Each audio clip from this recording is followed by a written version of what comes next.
امام محمد باقر اور بشارت امام مہدی۔ شیخ صدوق رحمۃ اللہ علیہ نے اپنی اسناد سے ام ہانی الثقفیہ سے روایت کی ہے کہ ایک صبح میں امام محمد باقر علیہ السلام کی بارگاہ میں تھی۔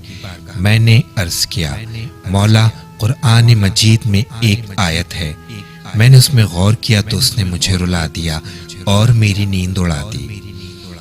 امام علیہ السلام نے فرمایا، ام ہانی بتاؤ وہ کون سی آیت ہے؟ ام ہانی نے عرض کیا، ارشاد خداوندی ہے، فَلَا أُقْسِمُ بِالْخُنَّسِ الْجَوَارِ الْكُنَّسِ۔ امام علیہ السلام نے فرمایا، اے ام ہانی، تم نے اچھا سوال کیا۔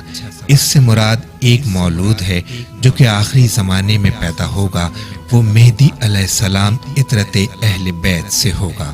لوگ حیران ہوں گے اور آپ پردہ غیبت میں ہوں گے۔ اس زمانے میں کچھ لوگ گمراہ ہو جائیں گے اور کچھ ہدایت یافتہ رہیں گے۔ تمہیں مبارک ہو کہ اگر تم ان کا زمانہ پا سکو، اور ہر اس شخص کو مبارک ہو جو ان کا زمانہ پا لے۔